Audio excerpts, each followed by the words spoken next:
부동산 정책들을 앞두고 집값이 상승 또는 하락할 것이라는 매도자와 매수자 간의 동상이몽이 계속되고 있습니다. 이러한 눈치 싸움이 계속되면서 주택 매매 시장의 거래는 위축되는 반면 호가는 최고가를 경신하며 오르는 상황이 계속되고 있습니다. 파리 부동산 대책이 세종시의 아파트 매매와 전세 시장 분위기를 완전히 바꿔놓고 있습니다. 그동안 오르던 집값은 꺾이기 시작했고 하락하던 전세값은 반등하면서 투자 수요가 주춤한 것으로 보입니다. 다음 달부터 내년 2월까지 전국적으로 아파트 15만 가구가 입주를 시작합니다. 수도권의 새 아파트 공급량이 늘면서 전셋집 찾기가 한결 수월할 전망이지만 일부 지역에서는 집값 하락과 역전세 난 우려가 나오고 있습니다. 정부의 부동산 규제에서 비교적 자유로운 수익형 상품인 오피스텔이 연내 막바지 분양 물량을 쏟아냅니다. 파리 부동산 대책 후속 조치에 따라 오피스텔도 내년부터 분양권 전매 제한을 적용받기 때문에 규제를 피해 막바지 오피스텔 단지가 속속 분양에 나서는 모습입니다. 법원 경매 시장에서 서울 직주 근접 오피스텔이 인기를 모으고 있습니다. 집과 직장의 출퇴근이 편리하다는 장점이 부각되면서 도심 인접 지역에서 경매에 붙여지는 오피스텔들은 첫 입찰에서 감정가를 넘어서는 높은 가격에 새 주인을 찾고 있는 것으로 나타났습니다.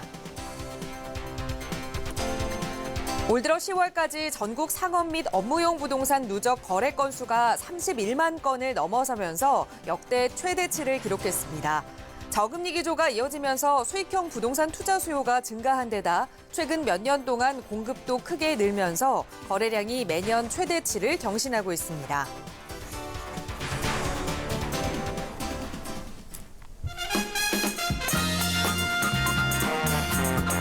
여러분 안녕하십니까? 부동산 골든타임 진행의 김진주입니다.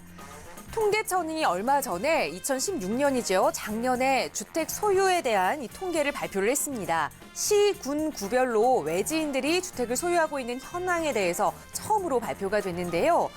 그 지역이 아닌 다른 지역에 거주하면서 그 지역의 주택을 소유하고 있다는 것은 실수요자가 아닌 투자나 투기로 볼 가능성이 좀 크겠지요. 강남구에 있는 주택 10채 가운데 4채는 외지인이 보유하고 있는 것으로 나타났습니다. 이렇게 집값이 비싼 지역의 외지인의 주택 소유 통계의 이 확률이 좀 높은 이유, 잠시 후 부동산 이체크 통해서 오늘 자세하게 살펴볼 예정이고요. 방송 함께 하시면서 궁금한 내용 생기시거나 조금 더 자세한 전문가의 설명 필요하시다면 무료 상담 전화 서울지역번호 02-2638-3910번이나 유료 100원에 샵 3989 상담 문자 이용하시면 언제든지 친절하게 도움 드리겠습니다. 자, 그럼 오늘 준비한 부동산 골든타임 지금 바로 출발합니다.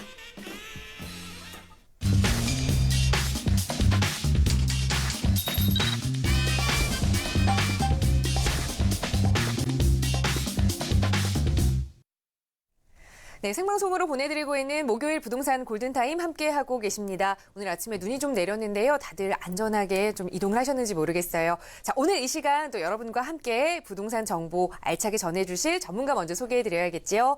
국토개발연구소의 이윤환 대표 함께하셨습니다. 어서 오세요. 네, 반갑습니다. 자, 오늘 대표님과 또 본격적인 우리 시청자 여러분들의 고민 상담에 앞서서 잠시 부동산 시장 이야기를 나눠볼 텐데 앞서서도 좀 언급을 해드렸습니다. 집값이 비싸기로 유명한 곳 하면 가장 많은 분들이 강남구를 떠올리실 거예요. 그곳에 집 10채 중에 4채가 외지인이 보유하고 있는 주택이다라는 결과가 나왔습니다. 과연 이게 무슨 의미인지 대표님께서 좀 자세하게 설명을 해주실까요? 네, 그 강남구에 있는 집 10채 중 4채가 비강남구민 소유다라는 게 좀 의아해 하실 수도 있는데요. 좀 큰 틀에서 한번 좀 살펴나가 보죠. 전체 이제 주택 보유 가구 현황에 대한 부분을 보면은 내 집을 갖고 있다. 라는 분이 이제 전체 전국에 이제 1,000만이 넘죠. 자, 그리고 무주택자만 해더라도 이제 860만. 자, 근데 이제 내 집인데 1주택이 한 780만 정도고 2주택이 210, 그리고 3주택 이상이 무려 77만 6천이 된다고 합니다. 어쨌든 이렇게 비강남 구민 소유돼 있다라는 부분은 이렇게 다주택자의 모습으로 이렇게 가지고 있는 분들이 많다는 걸 의미를 할 수가 있는데요.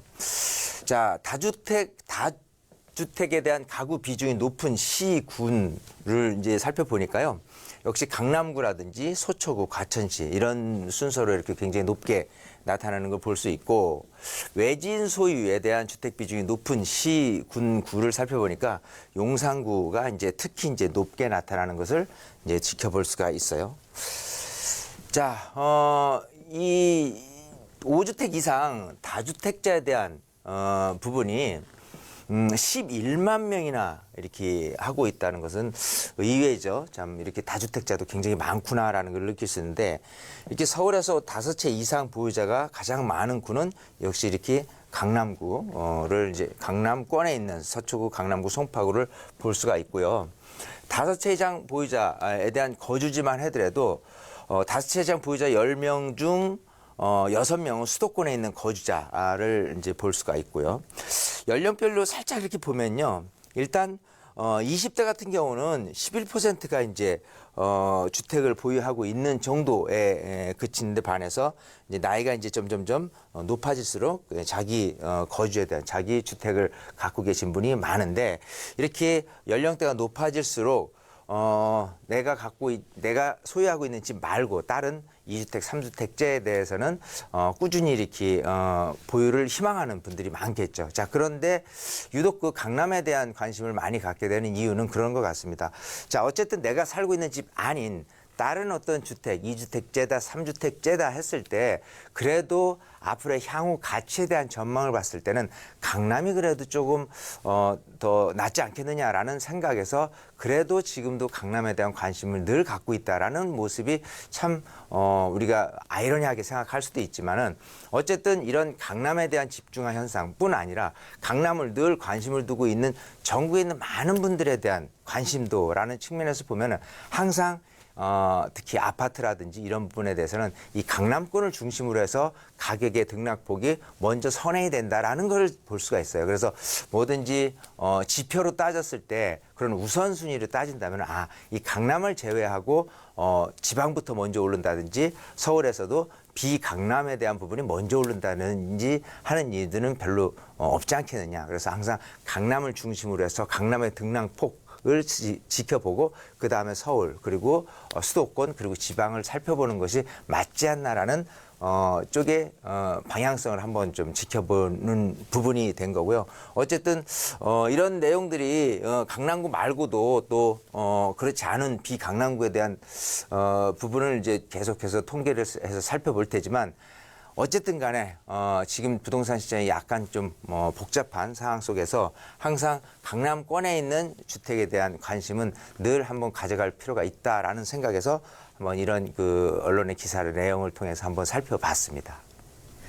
네, 아직도 많은 분들께서 이 투자 가치가 높은 지역으로 강남을 선호하고 있다는 점, 그리고 다른 지역에 비해 그 선행 지표로 강남구의 좀 변동 추이를 눈여겨봐야 한다는 점, 이번 이 기사를 통해서 좀 자세하게 들여다볼 수 있었던 것 같습니다. 자, 이 부분에 대해서, 그리고 그 부분이 아니더라도 부동산과 관련된 고민 좀 해결하고 싶으시다면 저희 상담 전화 언제든지 활짝 열려 있습니다. 무료 상담 전화 서울지역 번호 02-2638-3910번으로 전화 주시거나 유료 100원에 샵 3989번 문자로 상담 주셔도 저희 친절하게 언제든지 전문가의 도움 드리겠습니다.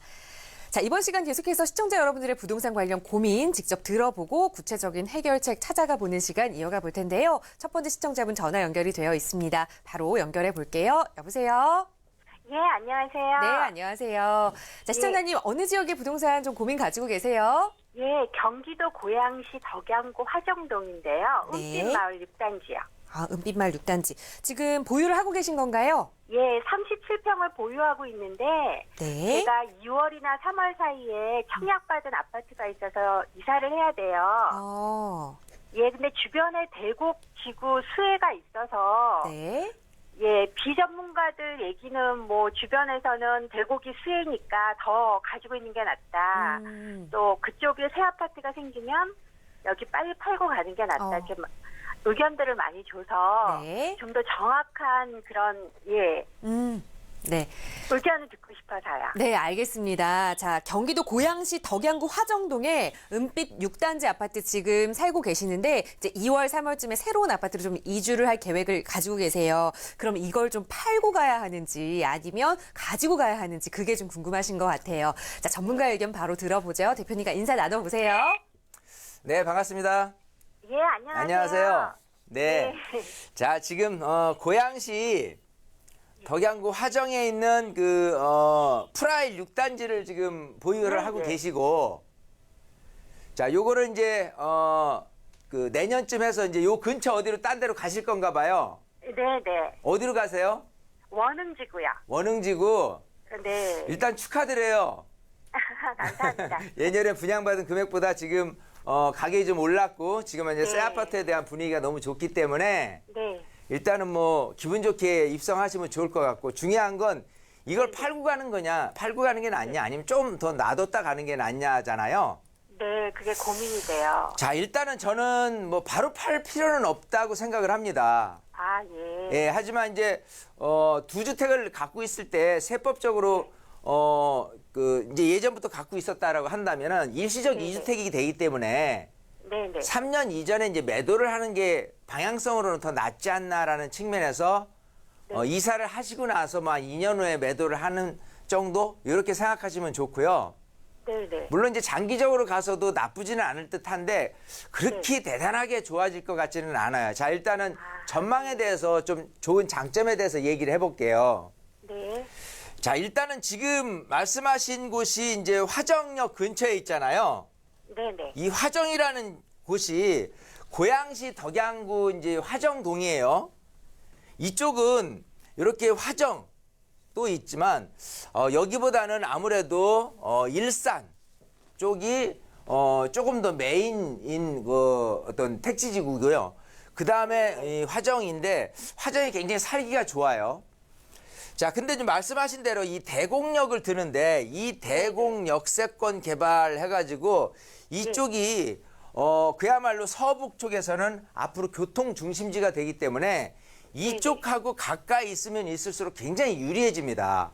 네. 일단 지하철로 봐서는 지금은 뭐 3호선하고 그리고 신경의선이라는 지하철 노선이 현재 다니고는 있지만 2023년이 되면은 두 개 노선이 이제 추가가 되죠. 그러니까 GTX 해가지고 이쪽 대화에서 삼성동으로 가는 GTX 노선 하고요. 대곡에서 부천 소사 또 저쪽 안산 원시로 가는 그런 노선까지 개통이 돼요. 네. 거기다가 지금 KTX 노선도 광명에서 지금 서울로 오는 것 이외에 광명에서 지금 바로 대곡으로 연결되는 노선까지도 용역 검토에 착수를 했거든요. 네. 자, 그렇게 봤을 때는 그야말로 이 대곡역을 중심으로의 교통 중심지이기 때문에 여기하고 지하철역 3호선 한 라인으로 따진다고 한다면은 굉장히 화정도 좋아지지 않을까 생각을 하고 당연 또 일산도 좋아지지 않을까 생각을 해요. 네. 자, 근데 중요한 건 이게 이제 2023년까지의 계획이잖아요. 네. 앞으로 6년 남았는데 현재 모습을 봤을 때 과연 그때까지 해서 계속 가격이 오를 거냐 아니면 그때 교통호재에 의해서 조금 가격이 그때 가서 좀 오를 거냐 생각한다면 제가 봐서는 일단 지금은 당장 교통호재가 없는 이상은 이렇게 오래된 왜냐하면 지금 화정동에 있는 아파트가 96년도에 입주를 한 아파트예요. 네. 그러다 보니까 20년이 됐고 거주하기에 아무래도 새 아파트에 대한 기대가 많은 이쪽 지역에서 새 아파트에 대한 경쟁자가 지금 말씀하신 원흥지구 이제 이사 가실 거잖아요. 네네. 거기 말고 또 삼송지구, 그죠? 네. 또 지축에 있는 곳도 이제 택지지구로 조성이 되고 또 향동지구도 있고요. 덕은지구도 있고 저 멀리는 사실 파주 운정 신도시도 있고요. 자, 그래서 경쟁적으로 새 아파트에 대한 흐름, 어떤 수요층들이 좀 이동하는 현상들이 굉장히 많이 나타나기 때문에 그 2023년까지 여기가 계속해서 가격이 올라가기는 좀 어렵지 않겠느냐 생각을 하는 거예요. 네. 그래서 차라리 지금 갖고 있다가 또 이렇게 이제 원흥지구로 이제 이사를 갈 건데 2023년까지 가져가 가지고 가격이 뭐 폭등할 것 같으면은 괜찮겠지만 그렇지만은 않다 이거예요. 왜? 네. 아무리 가깝다 손치더라도 대곡역을 중심으로 한 택지지구 같은 경우는 또다시 광명역처럼 뭔가 새로운 아파트로서 갖춰질 구상이 또 돼 있는 거고요.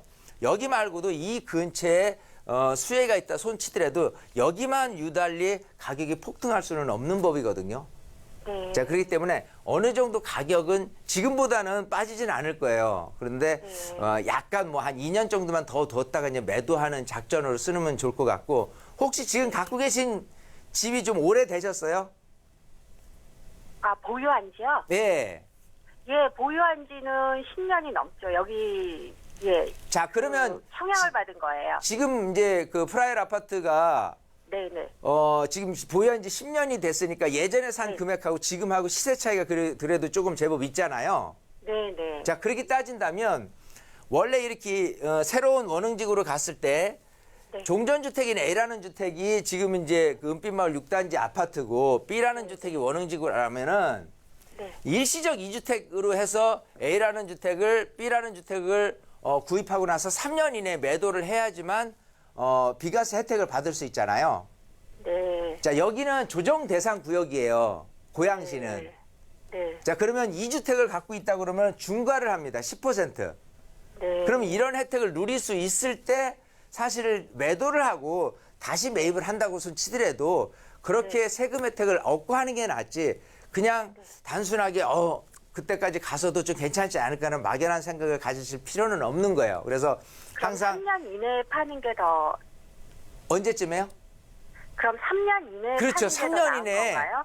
이 일시적 2주택에 대한 그 어떤 방향성, 그러니까 세금 혜택에 대한 부분은 네네. 정석적으로 얘기한다면 이렇게 세금 혜택이 좀 있다. 그러니까 비과세를 얻어서 내가 세금을 전혀 안 낼 수 있다라고 한다면 네. 팔고 이 단지를 다시 사더라도 네. 그렇게 하는 게 정석이에요, 원래는. 아, 근데 그래요? 그 전망을 갖고 따졌을 때 또 이거를 팔고 다시 살 만큼 전망이 밝느냐, 이제 그건 또 생각해 볼 문제겠죠. 아, 예. 어쨌든 요거는 원흥지구 이사 가실 때 네네. 지금 왜냐하면 매매금하고 전세금하고 큰 차이가 없어요. 네네. 여기 같은 경우는 유독 그런데 뭐 잘 아시다시피 이쪽이 집값이 그렇게 높지도 않겠지만 전세비율이 굉장히 높은 편이거든요. 네네. 그런 상태에서 그냥 몇 천만 원 정도 남겨놨지만 그럼에도 불구하고 이런 교통계획에 의해서 앞으로 2년간도 전세금 상승은 이어질 거라고 보여요, 이쪽 지역은. 네. 그럼 전세금이 매매금에 올라갈 수 있는 정도로 네, 뭐 네. 1,000만 원, 2,000만 원 더 늘어나는 정도만 만족하면 되지 않겠느냐. 그러고 나서 아, 세금 혜택을 받고 그냥 비과세 혜택을 얻을 수 있을 때 매도를 하는 게 가장 나을 것 같거든요. 아, 예. 그 네, 이후에 대한 계획은 그때 가서 세우도록 하고 지금은 이제 네. 그런 방법으로 한번 예상을 해보시면 어떨까 싶습니다. 예, 알겠습니다. 네, 이렇게 예, 정리할게요. 감사합니다. 예. 네, 너무 장기 보유보다는 비과세 혜택을 받을 수 있는 그 3년 안에 매도하는 걸 좀 조언해 드렸으니까요. 꼭 그때 돼서 또 고민이 되신다면 저희와 함께 말씀 나눠보시면 좋을 것 같습니다. 오늘 함께 해주셔서 고맙습니다. 예, 감사합니다.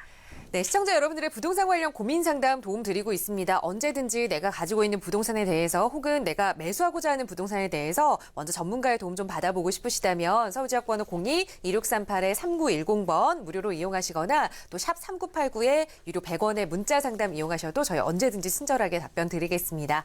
자, 바로 이어서 두 번째 시청자분 전화 연결해 보죠. 여보세요? 여보세요? 안녕하세요. 네, 안녕하세요. 자, 시청자님 어느 지역의 부동산 오늘 좀 함께 이야기 나눠볼까요? 아, 네. 관악구에 있는 관악드림타운하고요. 네. 김장구에 있는 하늘채요. 네. 지금 이 두 개를 매수를 고민하고 계시는 거예요? 어떤 걸 네네네. 살지 좀 보고 계시는 건가요? 네. 거주 목적이세요? 아니면 투자 목적으로 보고 계시는 거세요? 아, 투자 목적으로 보고 있는데, 네. 예, 관악드림 같은 경우에는 좀 연한이 됐고, 네. 그래서 고민 중이고요. 하늘채는 이제 새 아파트고 강남으로 진입하는 게 좀 편하니까 그쪽은 어떤가 해서요. 네. 지금 투자 목적으로 서울에 두 개의 아파트를 보셨어요. 먼저 관악구의 관악 드림타운 아파트, 그리고 중랑구에 위치한 하늘채 아파트. 두 개가 좀 장점이 서로 달라서 좀 고민이 되시는 것 같아요. 바로 전문가의 의견 어느 아파트가 더 좋을지 한번 향후 전망 살펴보죠. 대표님과 인사부터 나눠보세요. 네, 반갑습니다. 네, 안녕하세요. 네, 안녕하세요. 네. 네네. 자, 지금 관악구에 네네. 관악 드림타운 아파트하고요. 네. 중랑구에 하늘채라면은 그 용마산역 옆에 있는 네네. 아파트 말씀하시는 거죠? 네. 네. 자, 지도를 굉장히 넓게 봐야 돼요, 지금. 자, 이렇게 관악구 쪽에 있는 아파트하고요.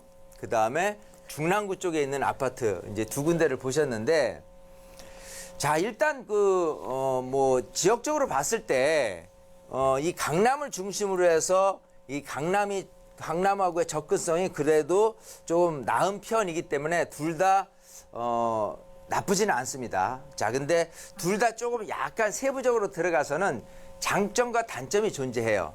자, 일단은 관악구 관악 드림타운 같은 경우는 일단 장점으로 따진다면 세대수가 굉장히 크죠. 네네. 자, 여기가 세대수가 3,500세대 정도 되니까 여기서 이렇게 지도로만 봐도요, 이렇게 7호선 라인하고 2호선 라인 중간에 이렇게 낀 정도, 라고 하는 정도니까 굉장히 큰데 2003년도에 입주를 했어요. 지금 한 14년 차 된 아파트고.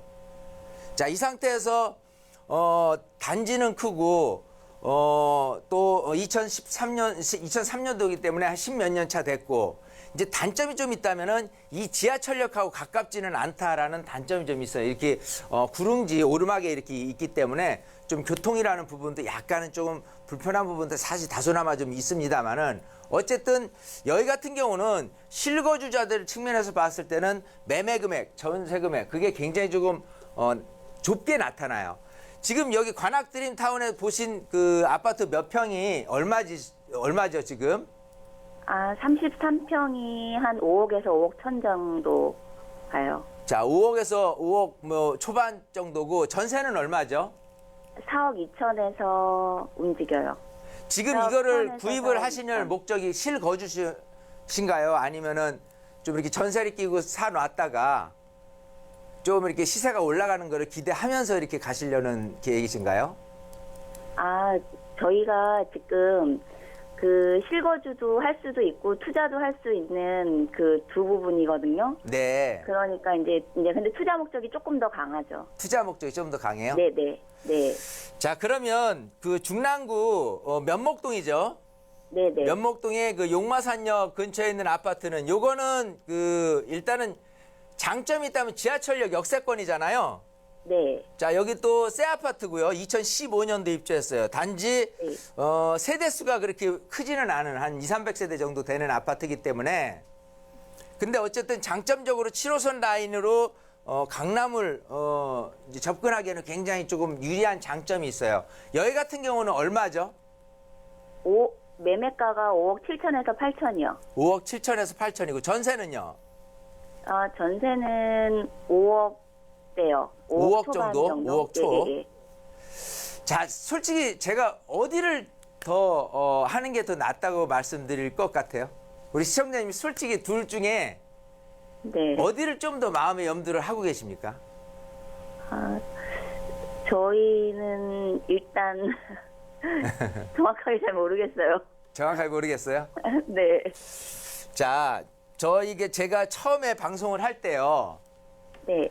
이 아파트라는 집값은 강남부터 출발을 하고 강남에 아까 강남에 소유하고 있는 분들이 비거주자들이 강남까지 소유를 많이 하고 있다 그런 얘기를 표현을 했잖아요. 네네. 그래서 항상 강남 집값이 먼저 선행 지표가 됩니다. 그래서 강남 집값이 오르면 강남하고 멀지 않은 곳에 강남 출퇴근이 가능한 이런 정도의 가격이 먼저 뛰게 마련이에요. 자, 아까 위치로 봐서는 솔직히 관악구도 그렇고 이쪽 면목동도 그렇고 솔직히는 둘 다 위치적인 그러니까 어떤 그 거리상 이렇게 봤을 땐 강남을 중심으로 해서 이쪽이냐인데 이거로 봐서는 거리상으로 봐서는 사실 그냥 엇비슷한 정도겠지만 분명히 시간이 지나면 지날수록 이쪽에 거주하시는 분들이 실제 교통을 목적으로 거주를 하고자 한다면은 이렇게 7호선이라든지 2호선에서 약간 지하철역하고 먼 이런 모습의 형태의 단지 크기가 크다고 해서의 수요층들이 많이 이렇게 몰리는 것보다는 오히려 이렇게 지하철역 바로 옆에 이렇게 돼 있고 또 여기가 이제 2015년 입주했으니까 얼마 안 됐잖아요. 네네. 신축이고 왜냐하면 강남에서 집값이 비쌌을 때 뛰쳐가는 모습을 보면요. 이 교통이 좋고 그리고 강남 아닌 강북 쪽에서라도 새 아파트라는 기조로 이쪽 옥수라든지 금호라든지 행당이라든지 이쪽으로 먼저 튀어가거든요. 항상. 자 그러면 집값이 먼저 선행할 수 있는 그런 부분 여지로 따진다면은 강남 집값 오를 때 이 관악 드림타운보다는 용마산 근처에 하늘채 아파트가 좀 더 유리한 고지에 있다고 보이는 거예요. 네. 자 그래서 가격대야 이게 조금 저렴하고 좀 유리할 듯하지만 시간이 가면 갈수록 수요 측면에서 봤을 때 더 몰림 현상 그리고 반대로 생각하면 그런 것도 있어요. 여기가 오히려 공급량이 작잖아요. 네네. 공급량이 작으면 작은 만큼 수요층도 더 들어오는 것 같지만 상대적으로 공급량은 작은데 수요층들이 많다고 생각하면 가격은 여기보다 더 오를 수 있다는 반증이 되는 거예요. 자 그렇게 본다면은 이쪽 관악 드림타운보다는 저는 하늘채 아파트가 좀 더 가격이 좀 올라서기에는 유리하지 않을까 생각을 하거든요. 그리고 네. 이쪽 면목이라든지 이쪽 부근에서도요. 사실은 새 아파트가 들어서고 뭐 한다고 그랬을 때 그 인기도는 상당히 높습니다. 특히 이제 용마산 말고 이 사가정 근처라든지 면목 쪽 근처에 있는 아파트들이 이렇게 들어서는데 그쪽의 어떤 청약 경쟁률이나 이쪽도 굉장히 높게 나타나요. 지하철역 근처가 아님에도 불구하고. 자, 그만큼 이 근처에서 새 아파트의 목마름은 굉장히 높게 나타나는 편이기 때문에 현재 지하철 역세권이고 새 아파트다라고 한다면은 꾸준히 수요층들은 유입이 되기 때문에 여기를 조금 매입하는 게 좀 더 유리하지 않을까 생각을 하거든요. 그래서 잘 판단을 하시되 정말 장기적으로 봤을 때 강남 접근성이 조금 더 나은 유리한 고지가 장점이 더 많은 이런 거를 한번 선택을 하시면 어떨까 싶거든요. 네. 아직도 감사합니다. 좀 시청자님 헷갈리시는 것 같은데 왜냐하면 관악 드림타운 같은 경우는 금액이 이거보다 상대적으로 적고 또 실제로 거주할 때 보면은 단지 크기가 크기 때문에 자녀들 뭐 교육이라든지 이런 부분에 대해서 더 유리할 거라고 생각을 하시는 건데 네네. 그쪽 같은 경우 지역에서 거기보다 더 조금 나은 입지에 지하철역도 가깝고 새 거고 이런 경쟁자들이 많아요. 그 뭐 관악구라든지 이 동작구라든지 이쪽에 있는 아파트 같은 경우는 자 그러면 내 아파트에 대한 집중화 현상 즉 많은 분들이 내 아파트만을 몰리지는 않는다는 거예요. 1순위는 아니란 소리예요. 거기서는.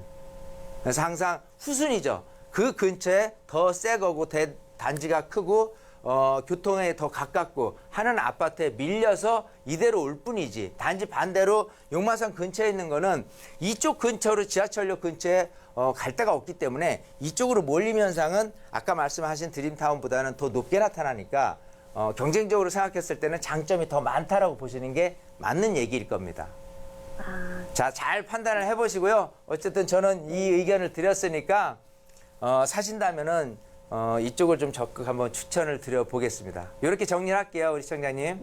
네, 감사합니다. 네. 네, 대표님 의견으로는 강남 접근성이 더 좋은 그리고 공급의 희소성이 있는 중랑구의 하늘채 아파트를 좀 더 추천해 주셨으니까요. 더 고민해 보시고 좋은 선택하시기 바랍니다. 함께해 주셔서 고맙습니다. 감사합니다. 네, 시청자 여러분들의 부동산 관련 고민 상담 도움 드리고 있고요. 방송 보시면서 참여하고 싶다는 생각 드신다면 무료 상담 전화 서울지역번호 02-1638-3910번 연락 주셔도 좋고요. 샵 3989에 유료 100원의 문자 상담 주셔도 저희 전문가들이 친절하게 여러분께 답변 드리도록 하겠습니다. 자, 이렇게 전화로도 늘 시청자 여러분의 방송을 통해서 시청자 여러분의 고민 도움드리고 있지만 또 전문가와 함께 만나서 조금 더 자세한 이야기 나눠보실 수 있는 무료 세미나 시간이 늘 준비가 되어 있습니다. 이윤환 대표님께서 준비해 주셨어요. 바로 좀 소개를 해 주시죠. 네.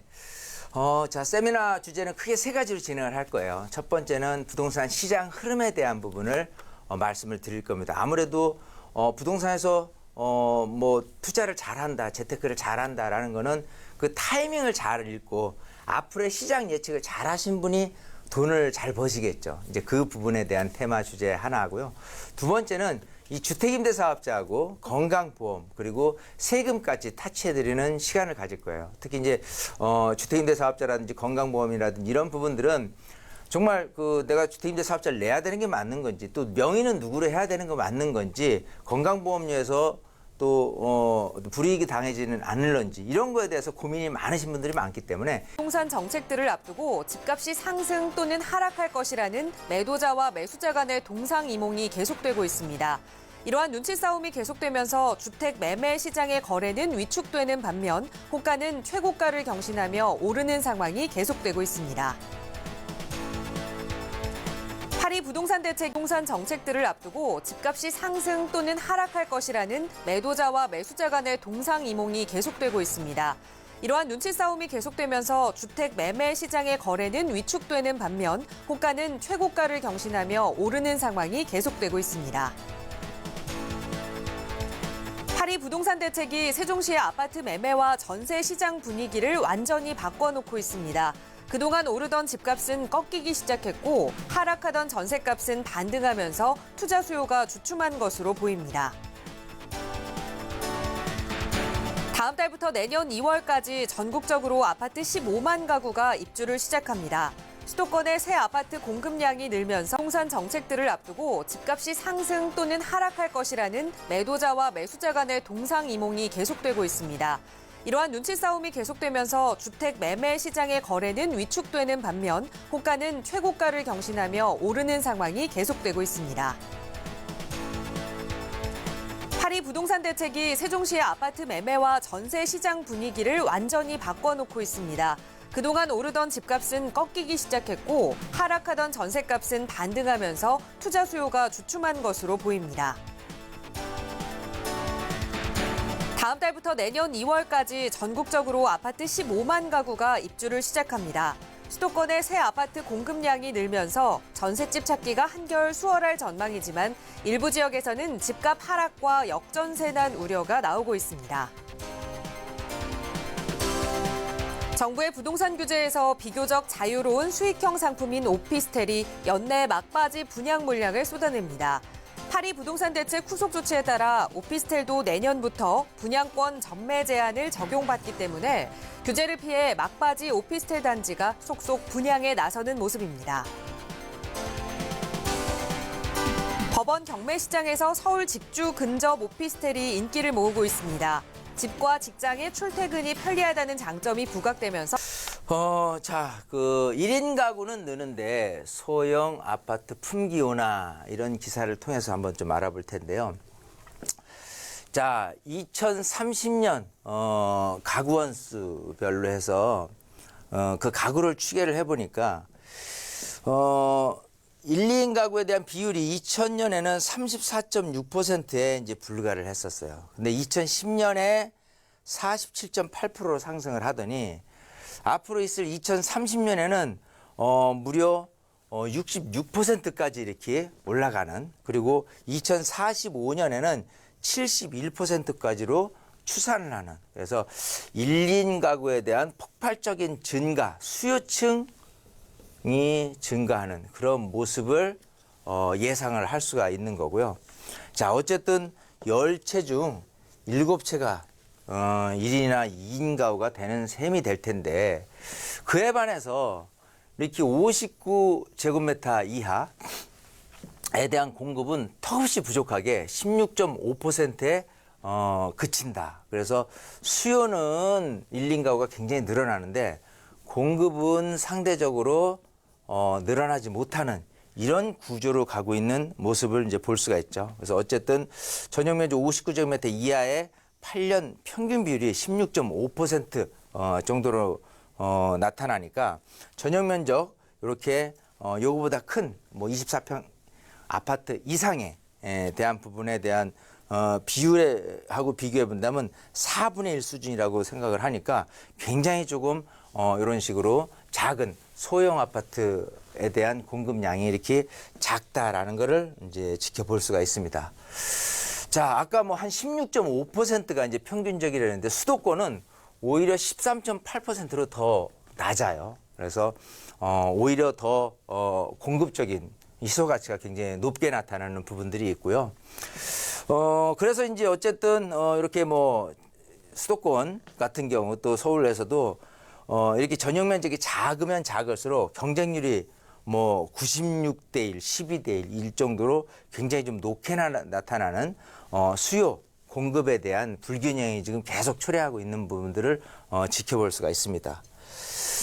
자, 근데 이제 반대적인 의견도 있을 수 있어요. 뭐냐면 소형 아파트 공급이 중소형에 비해서 적다고 무조건 늘리는 것이 적절치 않다는 논리도 있어요. 1, 2인 가구가 필요로 하는 소형 주택의 상당 부분을 아파트가 아닌 다가구, 다세대, 오피스텔인 비아파트에 소화하고 있기 때문에 그런 중소형을 너무 이렇게 소형 쪽으로 이렇게 아파트 형태를 작게만 늘리는 게 능사냐라는 부분의 의견도 있는 거죠. 자, 또 이제 전용 59제곱미터하고 또 이렇게 전용 59제곱미터를 초과하는 그런 부분의 가격 차이가 점점 좀 줄어들고 있기 때문에 이왕이면 좀 비슷한 금액을 약간 더 주더라도요, 좀 넓은 집을 소환하는 그런 수요자들의 어떤 선호도도 그 만만치 않은 것도 이제 지켜볼 수 있는 부분이고, 또 이제 2000년대 초반부터 도시형 생활주택 공급이 늘었기 때문에 재고주택까지 감안한다면 소형주택은 그렇게 실질적으로 비중이 적지만 않다라는 반대 의견도 있습니다. 자, 이런 거를 전체적으로 흡수를 해볼 때 보면은 이런 것 같아요. 아파트에 대한 부분이 필요로 한, 또 소형 아파트에 대한 부분이 필요로 한데도 불구하고 그런 소형 아파트들이 많이 늘어나지 않는 곳이라면은 이 강남권을 대표로 들 수가 있고요. 이 강남권에서 그런 소형 아파트를 대체할 수 있는 다세대라든지 이 오피스텔, 이런 건 어떤 원룸 형태가 아니라 뭐 투룸, 쓰리룸 이런 형태겠죠. 이런 부분에 대해서의 수요층들에 대한 어떤 그 갈구 현상, 어떤 그런 목마름 현상은 분명히 계속해서 꾸준히 나타날 거로 보이기 때문에 이거를 봤을 때는 지역적으로 이런 소형 아파트를 이제 많이 안 짓는 곳에서의 그런 다세대라든지 이런 부분들에 대한 어떤 희망적인 부분도 굉장히 조금 좋은 얘기일 수도 있다라고 생각이 듭니다. 어쨌든 전체적인 시장에서 놓고 봤을 때 지금 소형 아파트에 대한 부분인데, 소형 아파트가 1, 2인 가구를 주도하고 있을 때 1, 2인 가구가 어느 부분으로 흡수가 되느냐에는 지역적으로 분명히 달리 나타날 거예요. 왜냐하면 지방이나 이런 데 가더라도 그런 뭐 다세대라든지 오피스텔보다는 소형 아파트에 많이 지어놓고 그쪽으로 이렇게 몰림 현상이 강하게 나타났을 때 그런 소형 아파트가 가격이 오를 수 있느냐는 좀 고려를 해볼 문제지만, 상대적으로 봤을 때 서울 수도권 또 서울 안에서도 굉장히 좀 집중화되는 현상 같은 경우는 그런 공급량이 부족한 거를 틈타서 그런 공급적인 부분들을 해소할 수 있는 그런 다른 대체재 물건들이 더 오히려 각광을 받을 수도 있다는 반증이라는 부분도 있을 수 있으니까요. 꾸준히 어쨌든 1인 가구 느는 데 있어서 어떤 소형 아파트에 대한 통계 자료 꾸준히 살펴볼 필요가 있지 않겠느냐 생각을 해봅니다. 네, 분명 소형 아파트가 계속해서 인기가 높아지고 있는 것만은 사실인 것 같습니다. 하지만 그 인기에 따라서 지역 분석 없이 그냥 접근하시기보다는 공급이 얼마나 적은 지역인지, 그리고 수요는 얼마나 많은 지역인지, 그에 따라 아파트 외의 부동산에도 좀 관심을 가져보시면 좋을 것 같고요. 이런 부분 혼자 좀 챙겨보시다가 전문가의 도움 필요하시다면 무료 상담 전화 서울지역번호 02-2638-3910번이나 샵 3989에 유료 100원의 상담 문자 이용하시면 언제든지 전문가의 도움 드리겠습니다. 자, 이번 시간 계속해서 또 시청자 여러분들의 부동산 관련 고민 좀 해결해 드려야겠죠. 바로 다음 시청자분 전화 연결이 되어 있습니다. 말씀 나눠볼게요. 여보세요? 여보세요? 네, 안녕하세요. 네, 안녕하세요. 예. 네, 시청자님 어느 지역의 부동산 좀 살펴볼까요? 네, 방배동 삼성 레미안 하나 네. 구입을 해둘까 하는데요. 네. 현재 나와 있는 금액을 다 주고 구입해도 될지, 아니면 그 시점이 언제 구입하면 좋을지 여쭤보고 싶고요. 네. 만약에 그곳이 아니라면 방배동 쪽에 다른 어디를 좀 추천해 주실 수 있는지 좀 여쭤보고 싶습니다. 네, 알겠습니다. 현재 이 서울 서초 방배동의 레미안 아파트를 좀 보셨는데 실거주도 계획하고 계신가요? 현재로는 거주는 그냥 구입을 해놓을 상황이고요. 네. 예, 아직은 이제 거주하지 네. 않으시고 투자 목적으로 좀 보유를 하고 계실 계획인 것 같아요. 자, 네. 언제쯤 지금 매수를 해도 되는 건지, 아니면 조금 이따 매수를 해야 되는 건지, 아니면 다른 곳을 좀 매수해야 되는지 전문가의 의견 좀 들어보겠습니다. 대표님과 인사 네. 나눠보세요. 예. 네, 반갑습니다. 네, 안녕하세요. 안녕하세요. 네. 지금 서초구 방배동에 네. 사당역 옆에 있는 레미안 삼성 레미안인데 그 우성 아파트 밑에 있는 방배 네, 레미안을 맞습니다. 보셨나요? 예, 예. 예. 자, 여기가 이제 사당역 바로 근처에 있는 아파트인데 네. 여기 지금 몇 평에 얼마짜리를 보셨죠? 23.8평에 예. 7억대인데요. 층마다 금액이 다르더라고요. 네. 지금은 7억대. 네네네. 예. 일단 전세는요? 전세는 5억 5천에서 5억 6, 7천 이렇게 그래요? 하는 것 같아요. 예. 자, 일단은 뭐 실제 거주보다는 투자적인 관점에서 고민을 해보시는 건데 네네. 여기는 가격이 빠질 곳이 아니에요. 네네. 예, 이유는 이렇습니다. 이 서울에서 출퇴근을 목적으로 하시는 분들이 예. 오히려 이렇게 그 사당역 또 이수역 이렇게 더블 역세권이잖아요. 네. 아래쪽에 내가 예를 들어 뭐 안양이라든지 그 아래쪽에서 내가 근무를 하고 네. 가족은 서울에서 좀 보내야 되겠다라고 한다면은 딱 네. 여기 사당 쪽에 있는 사당역 근처에 있는 아파트가 제일 1순위예요. 네네. 네, 그렇기 때문에 이쪽은 항상 전세 수요자, 매매 수요자가 끊이질 않고 또 서울에서 이왕 사는 데서 집값 비싼 것보다는 제일 좀 저렴하게 살고 싶기 때문에 20평대 아파트를 제일 먼저 선호하는 거예요. 네. 그래서 그 집 같은 경우가 투자적인 관점에서도 봤을 때 전세금 상승 비율, 집값 상승 비율은 꾸준히 나타나기 때문에 저는 예, 예. 나쁘지는 않다고 보거든요. 예. 자, 근데 네. 실제로 실거주를 목적으로 했을 때 생각을 해보면은 네. 아무래도 여기가 이제 지하철이라는 역하고는 가까이 있지만은 이 근처에 바로 이제 학군이 있거나 이렇지는 않아요. 예. 그러니까 소위 공기 좋은 아파트라는 표현은 쓰고 교통 좋은 아파트라는 쓰지만은 애들 자녀 학교 보내는 데 있어서만큼은 우수하다라는 표현은 안 쓰거든요. 네. 그러면 이왕에 예. 이쪽을 토대로 해서 강남에 조금 뭔가 사둔다면은 네. 혹시 이 근처에 예를 들어서 방배 대우 효령 아파트가 있어요. 예. 예, 여기 같은 경우는 일단 좀 오래됐죠. 네네. 근데 뭐 재개발이란 부분보다는 리모델링이라는 화두로 이렇게 움직이는 아파트 단지예요. 단일평형이기도 예. 하고. 예. 만약 투자적인 관점에서 생각해 본다면 장기적인 차원에서는 이런 아파트가 이런 아파트보다는 좀 더 장점은 있습니다. 물론 예. 내가 여기를 전세 끼고 샀을 때 내가 투자되는 금액이 뭐 한 1억 네네. 5천에서 2억이다. 여기 같은 경우 투자되는 금액이 한 3억이다. 이거에 대한 고민은 해보실 필요는 있어요. 네네. 하지만 지금 투자에 대한 관점 자체가 뭘 노리고 하는 거냐가 중점인데 만약에 좀 장기적인 차원에서 좀 더 큰 시세라는 부분을 내가 그냥 강남에 좋은 아파트를 하나 가지고 싶다라고 한다면 사실은 지금 레미안 아파트보다는 효령 아파트 같은 경우가 더 유리하지 않나 생각을 하는 거거든요. 이거는 네. 관점의 차이예요.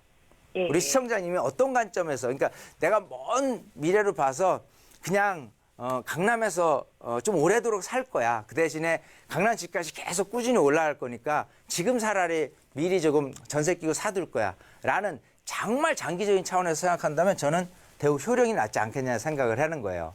저는 강남에 거주하고 싶지는 않은데 특별히 근데 은행에 넣어놓는 것보다는 네. 시세를 따라가는 뭔가 부동산은 하나 예. 있어야 될 것 같아서 네. 생각해낸 건데요. 그게 예. 나쁘지는 않아요. 항상 강남 집값이라는 게 예. 이렇게 뭐 은행하고 비교해 봤을 때 그 어떤 그 상승률을 가치는 더 높게 네네. 마련인데 예. 일단 지금은 뭘부터 따져야 되냐면 금리 인상 시점을 이제 눈앞에 두고 있잖아요.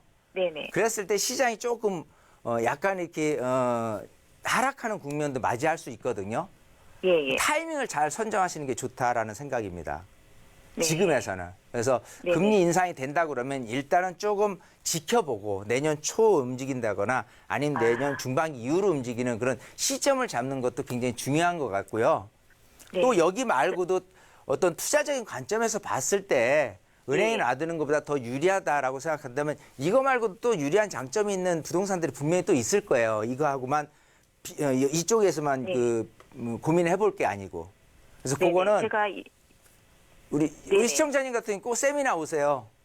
예. 오셔서 공부를 자꾸 하다 보면요. 예. 시야가 넓어지기 때문에 네. 좀 여기서 함축적인 부분에서가 아니라 조금 폭넓게 들여다보고 아 이것도 나쁘지 않겠네 저것도 나쁘지 않겠네 그런 측면에서 한번 선택을 하실 수 있는 그런 시야를 좀 넓힐 수 있는 그 계기를 좀 마련해 보셨으면 좋을 것 같습니다. 제가 때를 기다리다가 너무 올라버려가지고. 그렇죠. 그러니까 제일 중요한 건 그래서 빨리 해야 될 것 같은 느낌 때문에 그랬는데요. 조금 약간 오히려 지금은 쉬어가는 타이밍으로 가셔야 되는 거예요. 반대로. 알겠습니다. 예. 그렇게 정리하겠습니다. 네, 감사합니다. 네. 네, 너무 조급하게 마음 먹지 말고 조금 쉬어가는 타임을 가져야 한다. 그 시기다라는 조언 드렸으니까요. 매수 시기 잘 고민하셔서 좋은 투자하시기 바랍니다. 네, 함께해 주셔서 감사드리고요. 자, 시청자 여러분들 부동산 관련 고민 상담 도움 드리고 있습니다. 이렇게 무료 상담 전화 서울지역번호 02-2638-3910번이나 또 유료 100원의 상담 문자 샵 3989번 이용해서 문자 주셔도 저희 친절하게 도움 드리고 있습니다. 이번에는 문자로 상담 내용 주신 거 좀 살펴볼 텐데요. 뒷번호 2278번 쓰시는 시청자분께서 문자를 주셨습니다. 천호동, 강동구 천호동의 삼성아파트 25평형. 또는 경기도 하남시 창우동의 부영아파트 25평형. 이 두 개의 아파트 중에 투자 목적으로 어떤 게 조금 더 좋을까요? 라는 문자를 주셨거든요. 먼저 강동구 천호동 그리고 경기도 하남시 창우동. 이 두 개의 지역 분석을 좀 해봐야 될 것 같아요. 대표님 어떻게 보시나요? 네, 지금 이제 그 서울하고 하남하고 두 개 아파트를 이제 비교를 하는데 일단 천호동에 있는 삼성 아파트 같은 경우는 그 강동역 근처에 있는 이렇게 보이죠? 이제 삼성 아파트로 보이는데 이 아파트가 이제 97년 입주한 640세대 아파트예요. 자, 일단은 위치는 서울이고 당연히 뭐 여러 가지 측면에서 실거주 측면 수요자들은 굉장히 좀 많으니까 장점적인 부분도 굉장히 많습니다. 자, 여기하고 또 비교한 곳이 하남이에요. 저쪽 하남 쪽에 가면은 창우동이라고 해서 창우동 같은 경우는 이렇게 구시가지가 있죠. 구시가지 중에서 이쪽 아래쪽에 위치한 이쪽에 있는 이제 아파트를 지금 이제 들여다보고 계신데 여기 같은 경우는 향후에 이제 지하철 5호선이 연장되는 그런 노선을 예상을 하고 여기는 또 어떻게 했느냐라는 측면을 이제 두 개를 들여다보고 계신데 자, 일단은 뭐 제가 좀 점수를 좀 매긴다. 일단 이런 건 있어요. 기본적으로 이거를 사둔다라고 했을 때 집값이라는 걸 생각하면 당연히 하남에 있는 집이 좀 더 싸기 때문에 전세 끼고 내가 들어가는 돈도 좀 적지 않겠느냐라는 생각도 막연히 할 수 있는 거고요. 상대적으로 강동에 있는 아파트가 좀 여기보다는 좀 가격이 비싸기 때문에 좀 투자액이 많이 들어갈 수도 있다라는 생각인데 이렇게 전체적인 시장 조사를 이렇게 하다 보면요. 어떤 부분에 대해서 좀 차이가 나냐면 이렇게 지하철 노선이 예정돼 있는 곳들은 의외로 전세금이 오르는 폭보다는 집값이 먼저 오르는 측면에서의 가격 상승이 미리 선행돼 있는 곳이 있어요. 그래서 생각보다 오히려 전세금을 제외한 실제 투자되는 금액이 서울이 더 적게 나타나는 사례들을 많이 보거든요. 그래서 여기 같은 경우도 아마도 집값은 여기가 싸겠지만 실제 전세금을 제외한 나머지 금액으로 따졌을 때는 엇비슷하거나 오히려 서울이 더 쌀 것 같은 그런 조사를 정확히 해봐야 되겠지만 이런 거기 때문에 상대적으로 두 군데를 비교해서 봐서는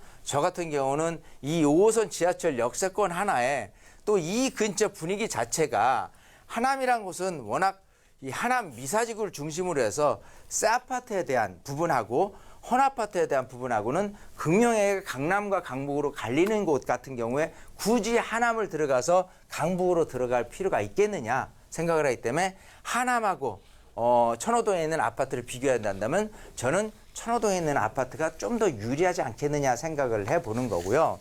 자, 점수를 매긴다면 이쪽을 저 점수를 줬어요. 근데 지금 우리 시청자님이 또 천호동에 있는 그 아파트를 염두를 해고 계신데 자, 엄밀히 또 들어가서 강동역 근처예요. 자, 근데 이 천호동이라는 지역에 대한 그 어떤 그 거주에 대한 사항을 이렇게 보면요. 여기가 상권이 굉장히 발달된 곳입니다. 강동역이라든지 이 근처에 있는 곳들의 상권은 굉장히 심하게 발달돼 있어요.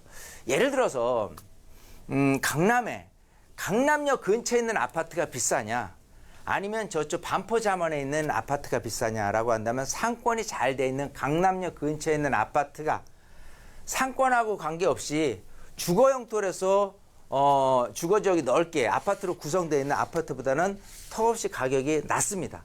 예, 그러니까 반대로 생각해야 돼요. 그래서 이 근처에 상권하고 맞물린 곳에 있는 아파트가 애들 교육시키는 데 있어서 근처에 초등학교도 멀고 상권이 너무 발달돼 있다 보니까 애들 교육 환경도 그렇게 썩 좋지 않는데 불구하고 사람들의 선호도가 굉장히 높느냐? 그거는 아니다라고 생각이 되는 거죠. 자, 그래서 이쪽을 만약에 생각을 해서 조금 고민을 해 보셨다면은 좀 더 강동구라도 같은 강동구에서 좀 더 널찍하게 생각을 해서 이거 여기보다는 교육 환경이 더 좋고 교통 환경이 더 유리한 그런 곳을 생각해 본다면 저는 이쪽 그 둔천동 쪽 있죠.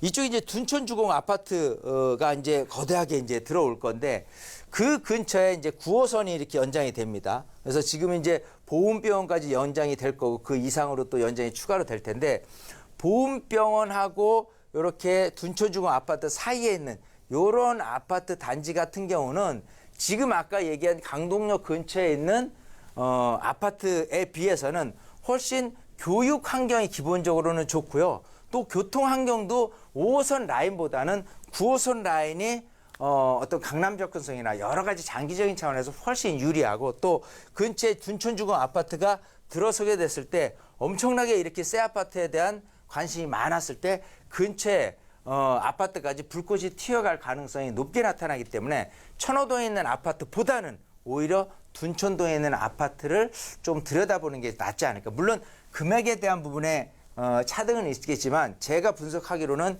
여기 금액보다 약간 비싼 정도가 현재 모습이기 때문에 여기를 구입하는 게 유리하다. 그래서 지금 말씀하신 내용으로 하남 창호동보다는 천호동 또 저는 우리 질문 내용은 아니지만 천호동보다는 둔천동을 조금 공략을 해서 해놓으시면 더 낫지 않을까 이렇게 답변을 드리고 싶습니다.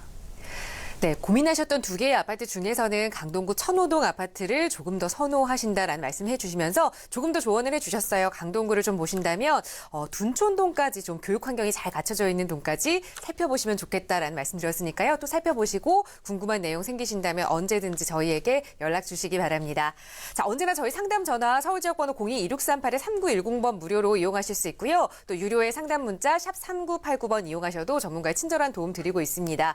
전화나 문자 상담만으로는 좀 부족하시다 하신다면 언제나 좀 준비되어 있는 또 무료 세미나 참여해 보시면 좋을 것 같은데요. 이인환 대표님과 함께 만나보실 수 있는 자리예요. 대표님 다시 한번 소개를 좀 해주실까요? 네, 세미나 굉장히 중요합니다. 지금 이렇게 우리 시청자 의견을 통해서 시청자 질문을 통해서 답변 드리는 시간 말고 좀 더 폭넓게 공부할 수 있는 시간이 없겠느냐. 세미나겠죠. 자, 세미나 주제는 3개로 진행할 거예요. 그야말로 부동산 시장 흐름 읽기. 그야말로 타이밍만 잘 잡으면 부동산에서 돈을 벌기 굉장히 쉽고 앞으로가 굉장히 편안해집니다. 자, 그리고 두 번째는 주택임대사업자하고 건강보험 그리고 세금까지 터치해드리는 시간을 가질 거예요. 그래서 많은 분들이 관심을 갖고 있긴 하지만 정부에서조차 지금 이제 주거복지 로드맵에 이 주택임대사업자에 대한 부분이 굉장히 활성화시키는 내용으로 이렇게 들어갈 거다. 그래서 그거를 좀 이제는 필수적으로 알아야 되겠다라는 생각으로 강의 주제를 그렇게 주택임대사업자하고 건강보험료를 잡고 가는 거고요. 또 세 번째는 부동산 종목별 투자에 대한 방법이 각기 틀리게 계획을 하셔야 돼요. 그래서 아파트, 뭐 재개발 재건축, 수익형 부동산, 그냥 일반 다세대 신축 빌라 어떤 투자를 그러니까 어떤 종목을 어떤 방식으로 투자를 해야지 정말 내가 투자 잘했다라는 마음이 들 정도로 투자에 대한 스킬 방법이 분명히 있어요. 그래서 이 3가지 테마를 놓고 봤을 때 우리 시청자님들이 세미나에 오셔서 얻을 수 있는 그런 효과는 굉장히 좀 크지 않을까 생각을 하니까요. 정말 많은 분들이 신청을 하셔서 여러분들의 시간으로 적극 활용하시면 좋을 것 같습니다. 네, 매주 수요일과 토요일 오후 1시에 진행되는 세미나고요. 이번 주 토요일만 조금 일찍 12시 30분부터 세미나 논현역 근처에서 진행된다고 합니다. 많은 분들 전화로 예약 주시고 또 선착순으로 마감이 되니까요. 참여하셔서 좋은 부동산 정보 많이 얻어가시기 바랍니다. 저희 상담 전화 역시 방송 끝난 이후에도 열어두겠습니다. 서울지역번호 02-2638-3910번 그리고 유료 100원에 샵 3989번으로 연락 주시면 친절하게 도움 드릴 거고요. 물론 저희 프로그램은 여러분께 보다 다양한 정보 제공해드리기 위해 마련되고 있습니다. 해당 부동산의 가치, 매물 가격의 상승이나 하락은 보장하지 않는다는 점 유의해 주시기 바랍니다. 자, 오늘 수능 날인데요. 이 수험생 모두에게 좋은 결실 돌아가길 저희도 기원하겠습니다. 저희는 내일 또 알찬 소식으로 여러분 찾아뵐게요. 함께해 주신 여러분 고맙습니다.